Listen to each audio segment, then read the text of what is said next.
just for one day. We can be heroes just for one day. And you can be me. And I'll drink all the time. 'Cause we're lovers, and that is a fact. Yes, we're lovers, that is that. Though nothing will keep us together, we could steal time just for one day. We can be heroes forever and ever. What you say?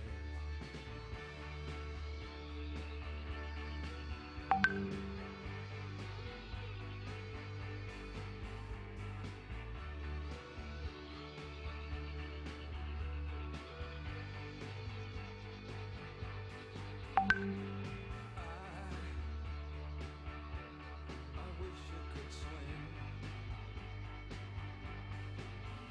like dolphins can swim. Though nothing will keep us together. We can beat them forever and ever. Oh, we can be heroes just for one day.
E boa noite.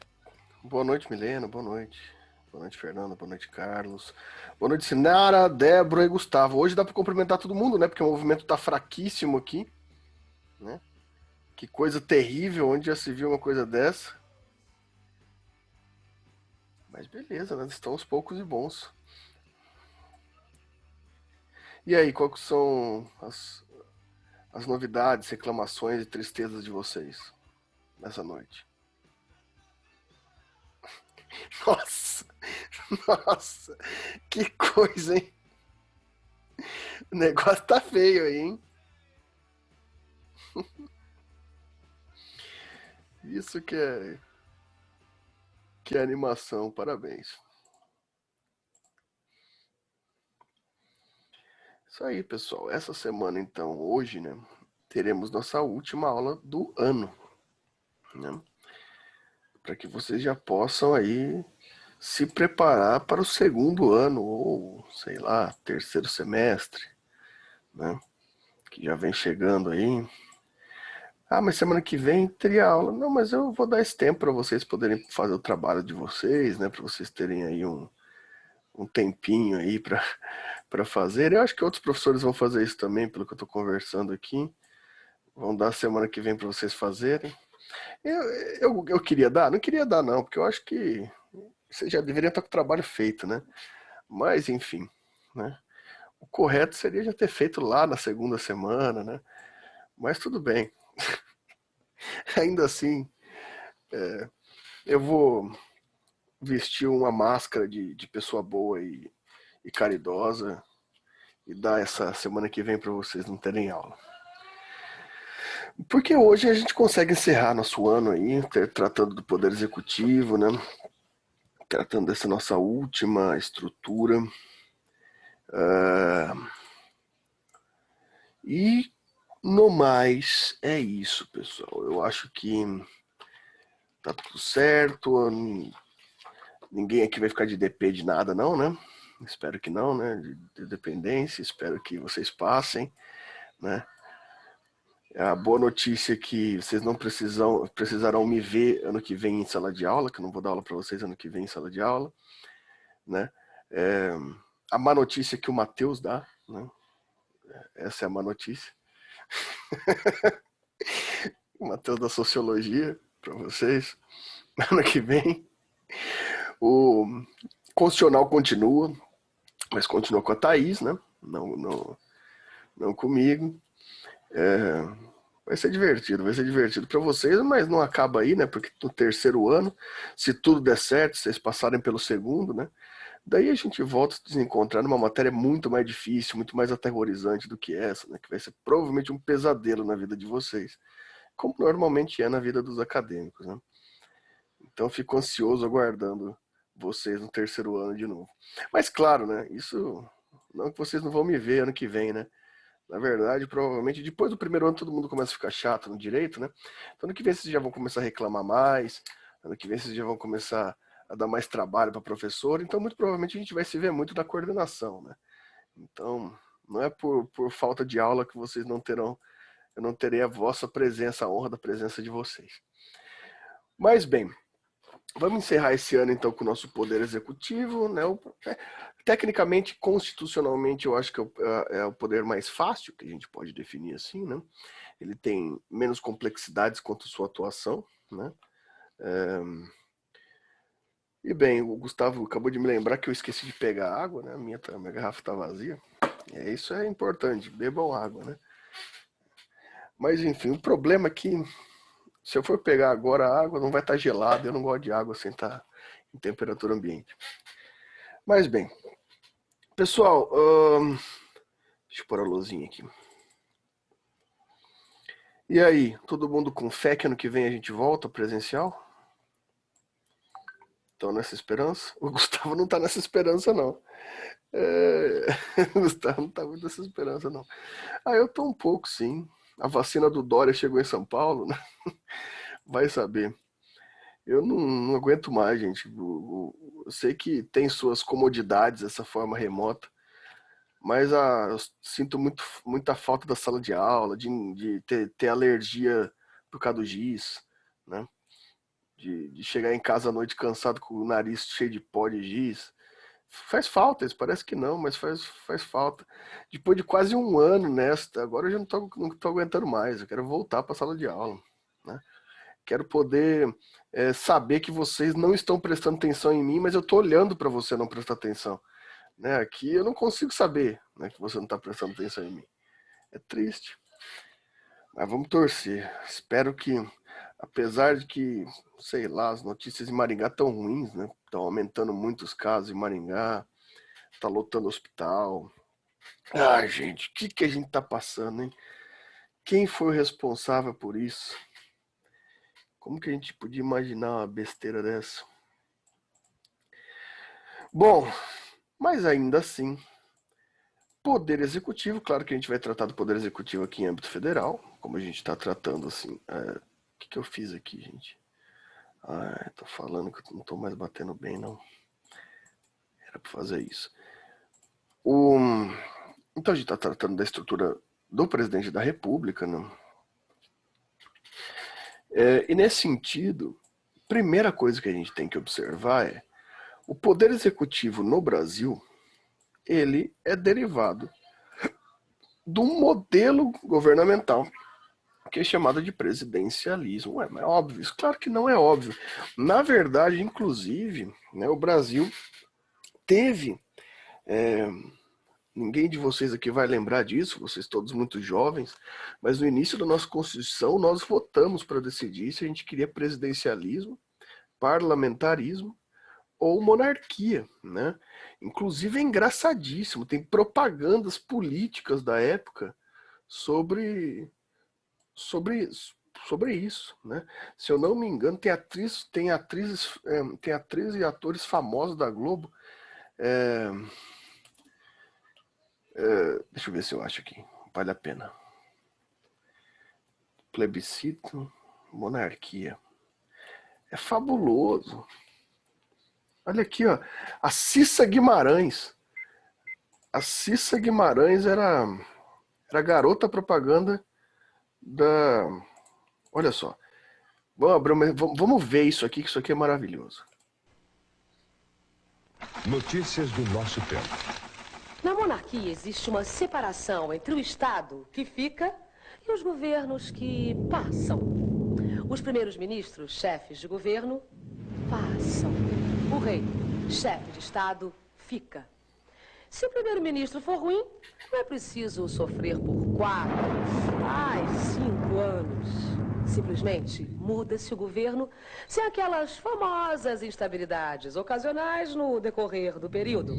Se a crise for braba mesmo, e bota braba nisso, o rei convoca novas eleições. As crises de governo passam, mas o povo, você, fica no poder através do seu rei. Afinal, com o rei, não tem mau tempo. Não é à toa que o sol é o astro-rei. Vamos coroar a democracia. Isso é maravilhoso. Isso é real, gente. Isso aconteceu na década de 90, em que a gente votou para saber se a gente queria monarquia, parlamentarismo ou presidencialismo. E nós votamos pelo presidencialismo. Não sei como, porque com uma propaganda convincente dessa, como que a gente não votou para a monarquia, né? A gente tem diferenças básicas aí, né? Obviamente, vocês viram a monarquia, né? Com estrutura fixa de rei, né? Da família real, etc. Claro que, no final das contas, a questão ficou mais entre o parlamentarismo e o presidencialismo. Basicamente, pessoal, o parlamentarismo concentra o poder executivo como uma ordem institucional interna do poder legislativo, né? Então, o poder executivo não é uma instituição separada. O poder executivo é uma instituição que fica dentro do poder legislativo, né? Então, você vota nos seus representantes legislativos e esses representantes legislativos escolhem um primeiro-ministro, né? Escolhem um chefe de Estado que internamente fica compelido a ter a, as funções do Poder Executivo. No que nós escolhemos, né, no plebiscito de 93, foi justamente a ideia de presidencialismo, ou seja, uma separação entre o Poder Legislativo e o Poder Executivo, como formas independentes. Significa dizer que a gente tem um princípio majoritário de eleição para o presidente da República e não, né, e um princípio proporcional na Câmara dos Deputados e no Senado, né, como a gente já viu nas aulas passadas. E foi essa separação institucional, ou seja, uma instituição própria para o Poder Executivo, que o Brasil é regido, né? Ou seja, no Brasil a gente tem essa forma em que o Poder Executivo é uma instituição, é um poder separado, e justamente por o Poder Executivo ser um poder separado, um poder específico, a gente concentra no Poder Executivo duas funções distintas. Então, o presidente da República, no Poder Executivo Federal, ele concentra nele duas funções diferentes, que é a função de chefe de Estado e a função de chefe de governo, né? São duas funções distintas que normalmente, se é parlamentarismo ou se é monarquia, são divididas entre outras pessoas. Como a gente tem um poder executivo institucional, o presidente da República, de um lado, ele é o representante do Estado do ponto de vista internacional, ou seja, ele é um chefe de Estado representando o país nos tratados internacionais, nas reuniões e convenções internacionais. A representação e discricionariedade de participação do Brasil em contratos internacionais, em debates, em diplomacia internacional, fica a critério do presidente da República na sua função de chefe de Estado. Então, o chefe de Estado tem essa representação externa, uma representação externa do Estado. Enquanto o chefe de governo é aquela função típica mais conhecida, uma representação interna, quanto a atos administrativos. Ou seja, perdão, aqui, quanto a chefe de governo, o presidente da República tem aquela função administrativa de coordenação, organização de finanças, organização de projetos públicos, organização de estrutura financeira, estrutura monetária, distribuição de renda, etc., dentro dos limites pré-estipulados pelo Legislativo sobre o dinheiro estatal. Ou seja, a distribuição, organização e administração de todas as instituições públicas e suas fiscalizações ficam a critério do chefe de governo. Então, a gente tem tanto o representante internacional quanto o administrador público concentrados na figura do presidente da República, chefe do Poder Executivo Federal. Então, o presidencialismo nos traz essa dupla função do Poder Executivo. Aqui a gente tem, então, uma função separada, mas ainda assim concentrada no presidente da República. Vocês conseguem entender o que seria essa ideia de chefe de Estado e chefe de governo dessa forma? Alguma dúvida sobre isso? Beleza. Então tocamos em frente. Bom, com isso, pessoal, vamos dar uma olhadinha aqui. Daquela forma como a gente já fez nos outros também, vamos pegar aquelas ideias de condições de elegibilidade, condições de admissibilidade para o alcance do cargo de presidente da República, de chefe do Poder Executivo, né? Que muitos deles se confundem, né, com os que a gente viu antes, mas alguns têm algumas modificações. Né?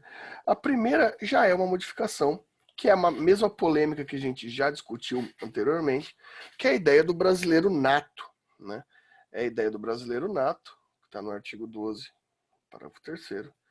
Ou seja, ainda que, eu vou repetir, a gente já falou isso, mas eu repito, ainda que a Constituição brasileira diga que não há diferença entre brasileiro nato ou naturalizado, ou seja, aquele que nasceu no Brasil ou aquele que renunciou à sua nacionalidade originária e assumiu a nacionalidade brasileira. A Constituição brasileira diz que não há diferença alguma entre essas pessoas, ambas são brasileiros. Porém, a própria Constituição, no artigo 12, parágrafo 3º, condiciona a assunção do cargo de presidente da República sobre a perspectiva de brasileiro apenas nato. Então, apesar de não haver constitucionalmente essa diferença, a própria Constituição diferencia o brasileiro nato do naturalizado quanto à sua possibilidade de assumir o cargo de presidente da República. Então, o brasileiro naturalizado não pode assumir a presidência da República segundo a Constituição. Somente aquele que nasceu em território brasileiro ou tem, se você nasceu em estado estrangeiro com seus genitores, estando em missão diplomática, em missão pelo Brasil. Então, seu pai e sua mãe são diplomatas, estavam em missão brasileira na Áustria, você nasceu na Áustria, você permanece sendo brasileiro nato e não naturalizado, né? Por conta dessa missão diplomática ou o exército está em missão em nome do Brasil. Só que existe essa primeira condição de brasileiro nato para ser presidente da República. Claro, daí aqui a gente tem aqueles que se confundem, né? Pleno exercício dos direitos políticos. Deixa eu aumentar aí. Alistamento eleitoral, aquilo tudo que a gente já falou, né, nas outras. Filiação partidária. Não, mas o presidente da República atual não tem partido. Ele não tem partido porque ele está em vacância de partido, mas ele teve partido quando se elegeu, né, porque isso é condição para elegibilidade, né. Mais uma questão, que é aquela questão de ser elegível pela Justiça Eleitoral. Aqui entra aquela questão que a gente já comentou, por exemplo, a lei da ficha limpa, né? Aquelas questões de não ter nenhum impedimento de elegibilidade. E aqui a gente tem já duas diferenças, né? Mais uma vez, mínimo de 35 anos. Né? Eu não posso ser presidente da República ainda, também nem seria. Eu só talvez daria um golpe de Estado, né? Não me elegeria para presidente da República. Mas, enfim, aqui você tem que ter no mínimo 35 anos para elegibilidade. E esse aqui eu acho extremamente polêmico do ponto de vista da teoria da democracia, né? Não ser analfabeto. É estranho isso daqui. Eu sei que faz sentido da condição objetiva, mas dentro da teoria democrática, onde qualquer pessoa pode ser representante, representando o povo, não sei, mas enfim. A Constituição prevê, né, lá no artigo 14, parágrafo 7º, que você não pode ser analfabeto para ser presidente da República.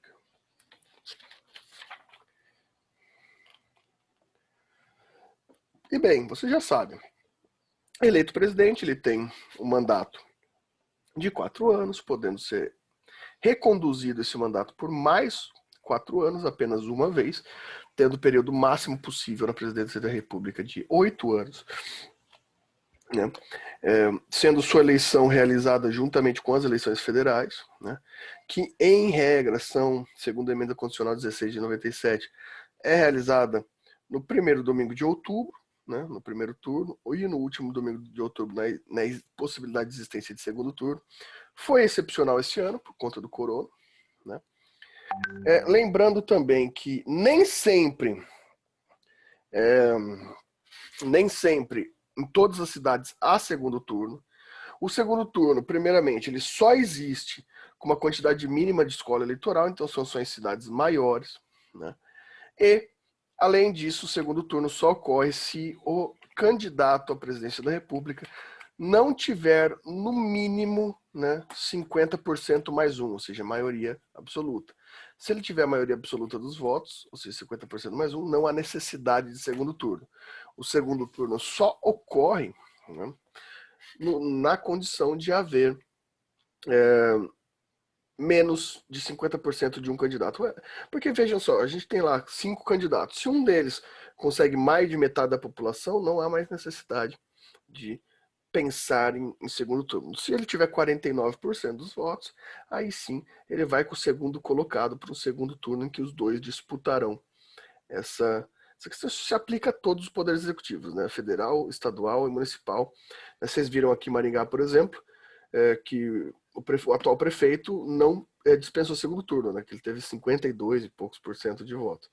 Então a gente não teve segundo turno justamente porque ele alcançou essa maioria absoluta dos votos, né? Não havendo segundo turno. O segundo turno é uma condição bem interessante, nem todos os países têm segundo turno, né? O Brasil, quem acompanhou aí as eleições norte-americanas viu, né, que a gente tem 2 vencedores na eleição norte-americana, né? Legalmente o Biden e por birra o Trump, né, que não está aceitando que perdeu, né? Ele parece uma criança que quer comprar um brinquedo, agarra o brinquedo, se joga no chão chorando para tentar obrigar a mãe a comprar para ele. Mas enfim, né, o Twitter mais interessante do mundo. Esses dias eu fui retweetar o Trump, antes de ontem, fui retweetar o Trump falando que ele ganhou a eleição. O Twitter não deixou retweetar, falou que eu estava retweetando fake news, falou que eu tinha que escrever uma legenda É maravilhoso, né? Essa é, segundo as pessoas, a democracia mais perfeita do mundo, né? Mas, enfim, dentro desse paradigma, a gente tem aí a possibilidade, então, dessa recondução uma vez, né? Se ele ganhar, que foi lá naquela emenda constitucional de 16 de 97, polêmica do Fernando Henrique Cardoso, né? Antes de 97, a gente não poderia ter recondução do cargo, né? A gente não poderia. Dúvidas até aqui? O silêncio de vossas excelências me assusta. Vocês têm que lembrar, pessoal, que essa é a última aula. Se vocês não tiverem dúvidas agora, daí sabe o que vai acontecer? Nada, daí vocês podem pegar um livro e ler o livro para tirar essa dúvida, né? Mas ainda assim é amedrontador que vocês não tirem essas dúvidas agora. Vocês sabem que graças a vocês eu consegui dar um esporro no 5º ano, né? Porque um pessoal do 5º ano não entregou o TCC, né? O artigo do TCC. Porque falaram que ficaram confusos, que não conseguiram fazer, que estavam estudando para o OAB. E não entregaram, né? Daí vieram argumentar que queriam mais prazo para o TCC, né? Daí tem algumas pessoas que tiveram problemas de saúde, problema de orientador, beleza. Mas uma maioria ali não teve. Daí eu virei para essas pessoas e disse o seguinte: o pessoal do 1º ano publicou artigo no simpósio e vocês no 5º ano não entregaram um artigo de TCC? Vocês desculpem, mas não tem condição, né? Não tem condição, né? Então, muito provavelmente, talvez, não sei se vocês vão sofrer alguma represália aí do 5º ano. Fiquem de olho aí para ver se ninguém joga cocô na casa de vocês, hein? Porque vocês foram o fundamento porque eu neguei alguns TCCs aí. Bom, tá. Mais uma questão técnica da presidência da República. Vacância. Vacância do cargo do Poder Executivo. O que é isso? O cargo do presidente da República está vago. Está vago. Existem 2 possibilidades de vacância. A primeira possibilidade de vacância é a vacância temporária. E a segunda é a vacância definitiva. Bom, a vacância temporária, ela pode ocorrer do cargo da cadeira da presidência da República por doença, férias, apesar de ser bem raro isso acontecer, né? Férias, e viagens oficiais. Então aqui a gente tem possibilidades de vacância. E a vacância definitiva pode ocorrer havendo morte,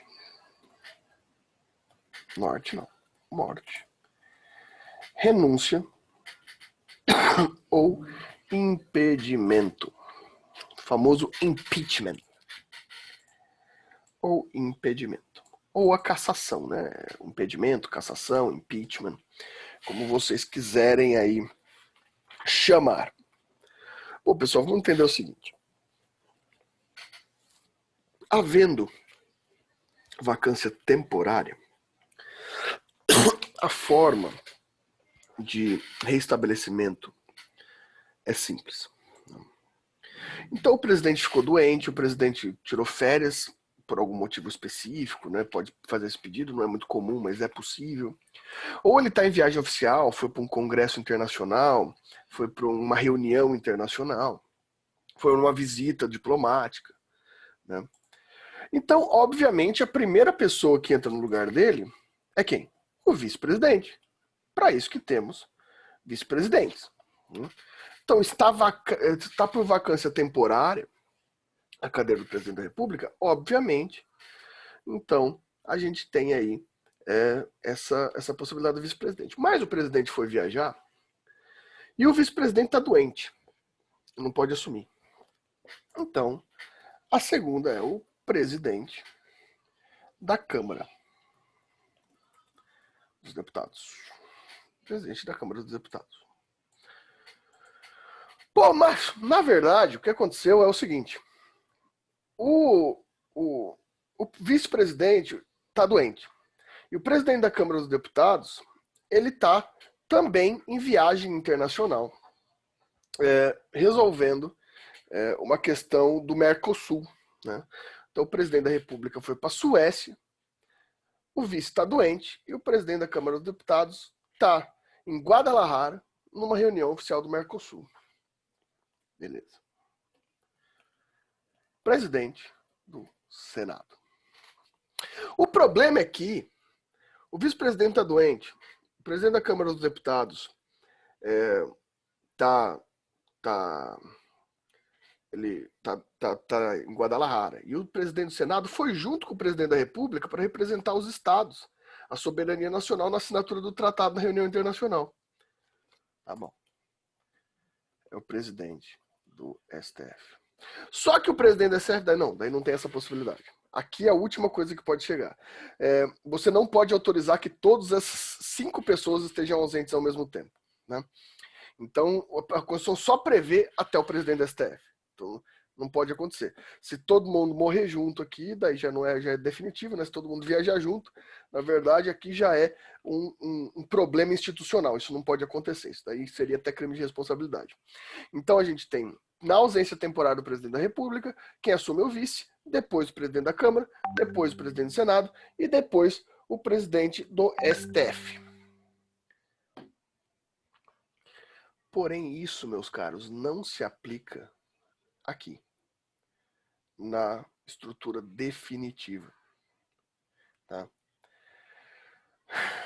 É importante vocês pensarem que quando a vacância é definitiva, a gente não tem esse procedimento da vacância temporária aqui. Aqui já muda.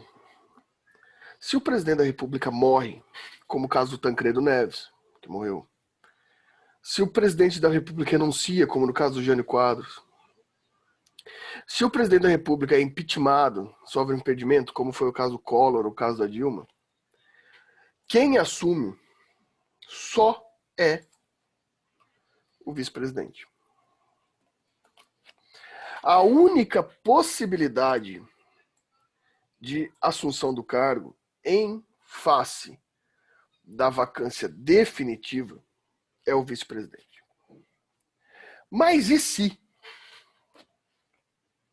o presidente e o vice-presidente está morto, ou o vice-presidente renunciou, ou o vice-presidente também sofreu impedimento porque cometeu os mesmos crimes de responsabilidade do presidente?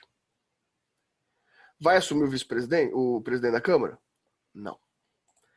Daí a gente entra na ideia de mandato tampão.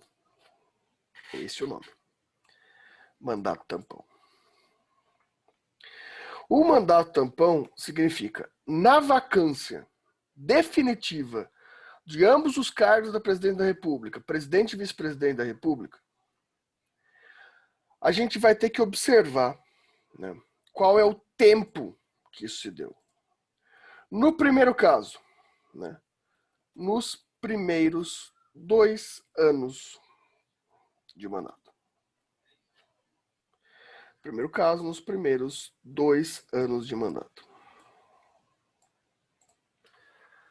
Bom, quem assume? Eu lembro que na época do impeachment da Dilma tinha gente falando que quem assumia era o Aécio. Não, não é. Quem assume, nesse caso, não havendo o vice-presidente da República também tendo sido cassado ou qualquer outro problema de vacância definitiva. Aqui, dados 90 dias do última vacância, ou seja, vamos supor, o presidente da República sofreu impedimento em março, em junho o vice-presidente também sofreu um processo de impedimento. Então, contado do último impedimento, né, 90 dias depois, vai ter uma eleição direta. Ou seja, acontecendo nos 2 primeiros anos de mandato, a vacância do presidente e do vice, então a gente vai votar novamente uma eleição excepcional. Então vai ter uma eleição direta. Diferentemente, se a vacância não nos 2 últimos anos de mandato. Nesse caso, 30 dias depois da última vacância, vai haver uma eleição indireta. O que significa isso? Significa dizer que o Congresso Nacional se reunirá em 30 dias da vacância do cargo, se reunirá em 30 dias da vacância do cargo, para eleger por eleição indireta pela própria Câmara dos Deputados e pelo Senado Federal, ou seja, pelo Congresso Nacional, um novo presidente. Então, quem vai eleger esse novo presidente são os representantes. 2 primeiros anos, eleição direta. 2 últimos anos, eleição indireta. Nesse caso, aqui, se dá em 90 dias da última. E nesse caso aqui, se dá em 30 dias. E até lá fica sem presidente? Não, essa eleição vai ocorrer, mas até lá segue essa ordem aqui da temporária, né? Mas vai ser realmente temporária, porque vai ter que ter novas eleições, sendo direta ou indireta. Entenderam ou não? Alguma dúvida sobre isso aqui?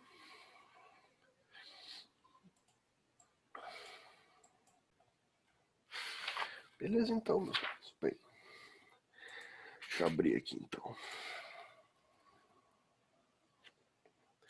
Constituição Federal. Cadê?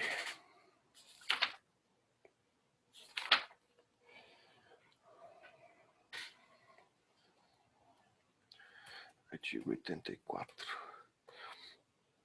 Como a gente fez, e então, vencido essa fase burocrática do presidente da República, vamos tentar entender um pouco qual é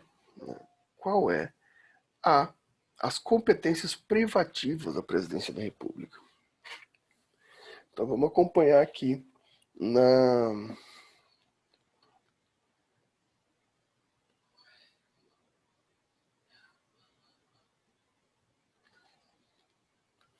bom, ok. Certo, pessoal. Como competência privativa do presidente da República, a gente tem primeiro o nomear e exonerar ministro de Estado. Bom, aqui é uma questão interessante, né? Que se encaixa juntamente com o inciso 2º, que é exercer com o auxílio dos ministros de Estado a direção superior da administração federal. Porque o que são os ministros do presidente? Os ministros do presidente são delegados que têm poderes de função do Poder Executivo.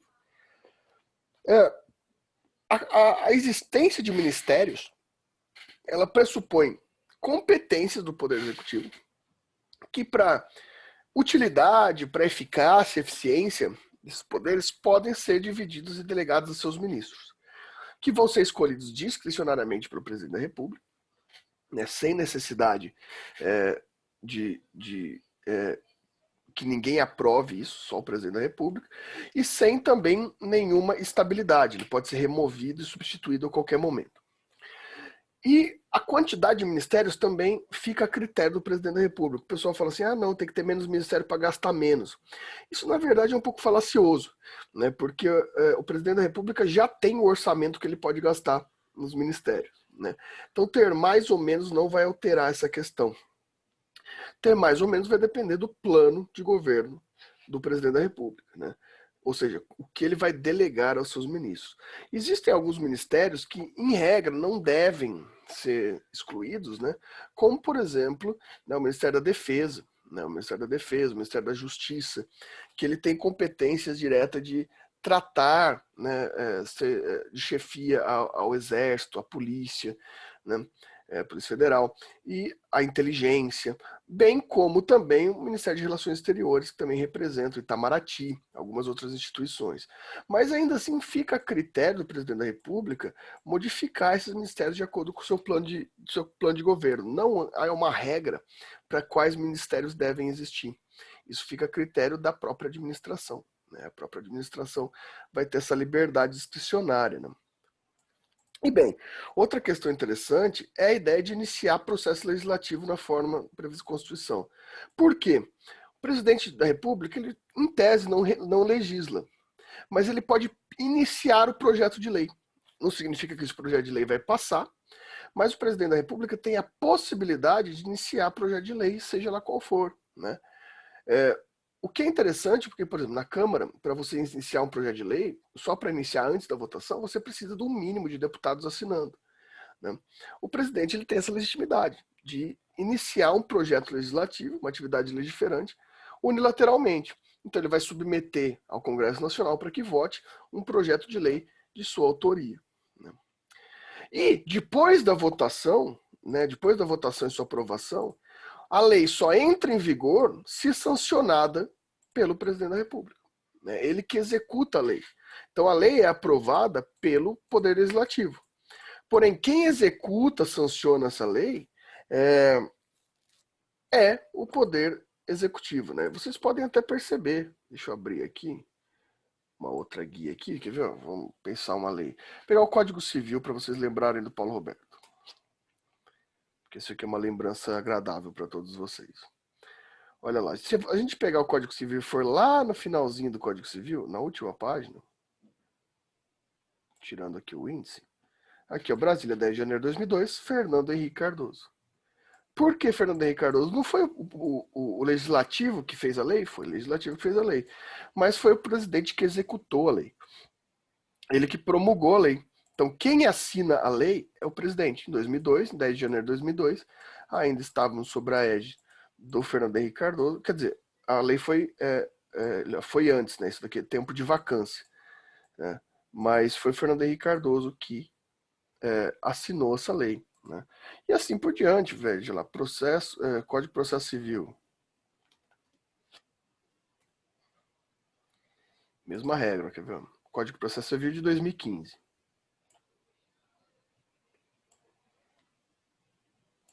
Dilma Rousseff. Tá vendo? Então, é o presidente da República quem faz essa execução da lei. Certo?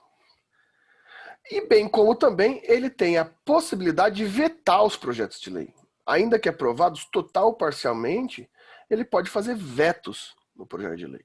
Isso também, claro que o veto pode ser derrubado pela Câmara dos Deputados, pelo Senado Federal, mas ainda assim ele pode vetar, né? Parcialmente ou totalmente, né? Parcialmente ele veta só um artigo, uma parte da lei, ou veta a lei inteira, né? Aqui a gente entra, pessoal, na primeira seção, né? Na primeira função atípica, que é uma função legislativa. Porque o presidente da República ele pode fazer leis, excepcionalmente, mediante decreto, né, sobre organização e funcionamento da administração, quando não implicar aumento de despesa nem criação ou extinção de órgãos públicos. Então, atos de organização e funcionamento da administração, ele não precisa esperar uma lei. O presidente da República pode ele mesmo fazer um decreto legislativo que autorize, né, modificações na organização e funcionamento da administração pública, bem como extinção de funções dos cargos públicos, só quando vagos. Então, por exemplo, você tem lá na Receita Federal, vagou o cargo, está vago o cargo de uma função lá. Em vez de fazer concurso novo, o presidente da República, por decreto, pode extinguir esse cargo. Então, tanto a organização da administração quanto a extinção de cargo público vago, o presidente pode legislar nessas duas hipóteses, por meio de decreto. Qualquer dúvida, vão me falando, hein?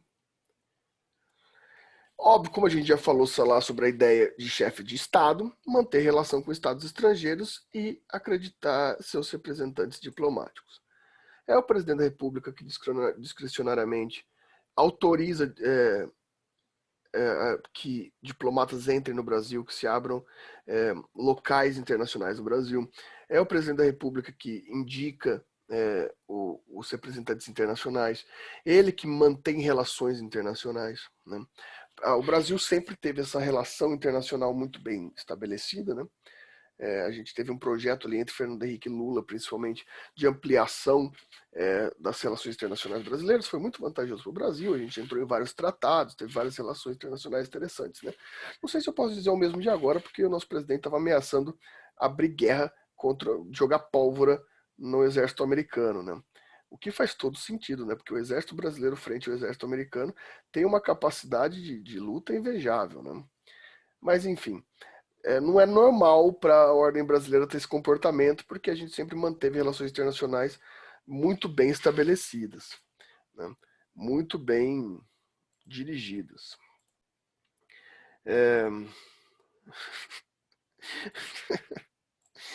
Pois é, se vai passar ali. Olha, mas enfim, tem um cara que escreveu um artigo uma vez, um pesquisador, um sociólogo, que tem um estudo que se o Brasil entra em guerra hoje, a gente aguenta, com nossa munição e tudo, a gente aguenta cerca de 2 minutos e meio no campo de batalha. Nossa munição. É o que a gente tem atualmente, né? É óbvio, mas o Brasil é incompetente por isso. Não é incompetente porque o Brasil não é um estado de guerra. Ao contrário, desde 45 o Brasil é um estado neutro, né? A gente tem um exército preparado para a defesa nacional, mas a gente não é um estado de guerra. Ou seja, não sei de onde que nosso celebrado presidente tirou isso. E ele também vai ter essa possibilidade de firmar tratados internacionais, convenções. Toda a ideia de direito internacional é discricionária do presidente da República. Lá no 5º ano, vocês vão ter direito internacional, vocês vão aprender um negócio muito confuso. Porque a eficácia de tratados internacionais externa é diferente da interna. Por quê? Existe uma eficácia externa, mas a soberania não se vincula à eficácia externa, o que causa muitos problemas. Por quê? Porque o presidente da República ele tem autonomia de firmar o que ele quiser, sem consultar ninguém em tratados internacionais. Só que o Congresso Nacional não é obrigado a acatar. E daí? Daí fica esse impasse, porque se, por exemplo, o presidente da República assina um tratado de comércio com a Rússia, de venda de ferro, e o Brasil não acata, a Rússia vai cobrar e o Brasil vai falar que não vai acatar. Entendem? Existem 2 paradigmas diferentes. O que é complicado, por isso que é sempre bom ter essa política interna e externa bem estabelecida pelo presidente da República, porque o presidente tem iniciativa, discricionalidade e liberdade para fazer qualquer ato internacional. Mas, claro, para ele ter eficácia interna, o Congresso Nacional tem que referendar. Obviamente, é o presidente da República que declara estado de defesa, estado de sítio, intervenção federal, né? Esses atos militares, esses atos emergenciais excepcionais são de competência do presidente da República, né? Mas a gente viu lá do Congresso Nacional que o Congresso Nacional tem que aceitar isso aqui, né? E também aqui uma questão mais técnica, remeter mensagem e plano de governo ao Congresso Nacional por ocasião de abertura de sessão legislativa. O que significa isso? Sessão legislativa, se lembram? É todo ano, é o período anual de funcionamento da Câmara dos Deputados do Senado Federal, do Poder Legislativo.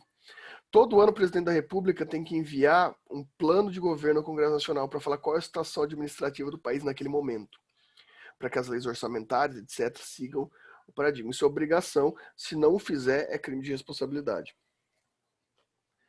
Além disso, tem a ideia de conceder indulto e comutar penas. O que é conceder indulto, pessoal? Conceder indulto. Indulto não é a saidinha do fim do ano, como muita gente acha.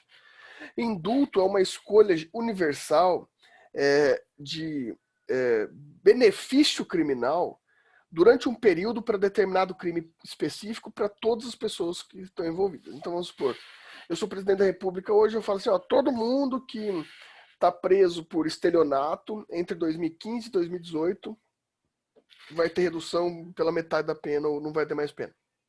O presidente da República pode fazer isso. Mas isso é universal, atinge todas as pessoas que cometeram aquela infração, né? Isso aqui tem mais a ver com crime que tem problemas com direitos humanos, que depois são descobertos pelo país, ou crime de guerra, essas questões assim, né? É mais nesse sentido. Bom, como a gente tinha falado, exercer comando das Forças Armadas, né? E é o presidente da República que vai nomear os comandantes do Exército, da Marinha e da Aeronáutica, né? E promover os cargos. Aqui a gente começa a observar essas discricionalidades de cargo do presidente da República, né? Então, as Forças Armadas e os comandantes das Forças Armadas é de responsabilidade do presidente da República. Aqui embaixo também. os ministros supremos, os ministros dos tribunais superiores, governador. Aqui a gente não tem território mais, então não se aplica isso. Procurador-Geral da República, também é o presidente que nomeia. Né? Vocês já viram isso, né? Vai sair. Teve uma nomeação agora, né? Para o STF, foi o presidente da República que nomeou. É o presidente da República que nomeia, mas é o Senado Federal, como a gente já tinha visto lá atrás, que aprova essa nomeação.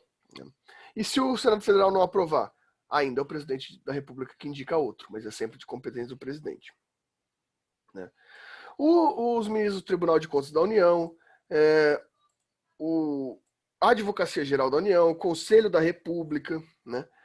O Conselho de Defesa Nacional, todos esses membros aqui, né? Os tribunais, a Advocacia Geral da União, Defesa Nacional, Conselho de Defesa, todos esses cargos são nomeados discricionariamente pelo presidente da República. E é o presidente da República que declara guerra. Claro, declarar guerra não é tão simples. Precisa da autorização do Congresso Nacional, precisa passar pelas Nações Unidas, mas a declaração de guerra é de competência do presidente da República, assim como a celebração de paz. Então, quem declara guerra e quem executa a paz é o presidente da República também. Conferir condecorações de instituições honoríficas. Isso aqui é aquelas besteiras de ficar homenageando os caras, né? Dando aqueles prêmios do Brasão da República pra galera, sabe? Não tem muito sentido, né? Mas enfim, vai que um dia eu recebo um pelos meus trabalhos conferidos a essa nação, né? Tô aí esperando. Será que o Bolsonaro me indicaria a um prêmio? Muito provavelmente não. Né? Mas enfim. Bom. Então aqui a gente passa ainda. Aqui tá, eu acho que esse inciso aqui ele podia estar lá em cima, mas enfim. É o presidente da República, discricionariamente também, por vontade dele, que autoriza que forças estrangeiras fiquem em território nacional, mas sempre temporariamente. Então, por exemplo, acontece muitas vezes, a CIA quer treinar os soldados deles na Amazônia. Tem todas aquelas conspirações, né? Que eles fazem isso para mapear a Amazônia, né? Mas na verdade, muitas vezes é porque tem relações com o Brasil, mesmo você precisa de um solo complexo ali para fazer treinamento, né? Então você pede para ter condições de clima diferentes, né? Geralmente vários exércitos, né? Não é só Estados Unidos, são vários países que pedem essa autorização. Como é um exército dentro do território brasileiro internacional, o presidente da República ele vai autorizar e, claro, também fazer um acordo para os limites dessa estrutura. Né? Bom, isso aqui a gente já tinha visto, envia ao Congresso Nacional o plano plurianual e as diretrizes orçamentárias, né? Ou seja, o que ele vai gastar, o que ele pode gastar naquele ano que ele gastou, e ele também vai prestar contas ao Congresso Nacional todo ano. Essas contas podem desembocar, inclusive, em crimes de responsabilidade. Claro que aqui ele vai poder prover ou extinguir cargos públicos, mas aqui também como projeto de lei, não como decreto, como a gente viu. E daí aqui essas questões aqui, por último, né, exercer medidas provisórias. Medidas provisórias também, pessoal. Então aqui é interessante as medidas provisórias. Por quê? Porque a medida provisória, ela tem uma função legislativa também. Ela é uma lei. Só que é uma lei temporária, né? A medida provisória é uma lei que ela tem todas as forças de uma lei feita pelo Congresso Nacional, pelo Senado, pela Câmara. Mas ela é feita exclusivamente pelo presidente da República. Qual que é o problema? Ela não é permanente. Você faz uma medida provisória que tem efeito de lei, ela dura 60 dias. Se o Congresso Nacional não aprovar ela como lei, ela deixa de existir automaticamente. Então o presidente pode fazer uma medida provisória de urgência, né? Ele pode fazer uma medida provisória de urgência. Várias aí vocês já devem lembrar, né? Tem o ICMS, que foi por medida provisória. A redução de IPI foi por medida provisória. Então a gente tem várias dessas medidas que o presidente da República faz unilateralmente, com efeito imediato. E depois o Congresso Nacional tem que resolver se ela vai permanecer em 60 dias. Se o Congresso Nacional ficar em silêncio, 60 dias depois, cai a medida provisória. Né? É uma função legislativa do presidente da República. E aí, pessoal, quais são as dúvidas até aqui?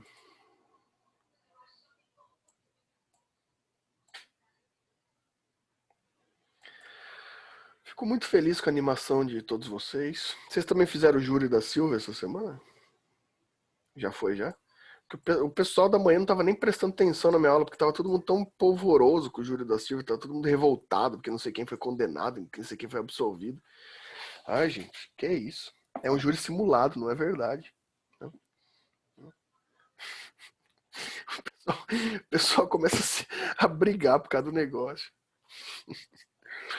Bom, meus caros, é isso. A aula hoje foi rápida, 1 horinha só. Acabamos.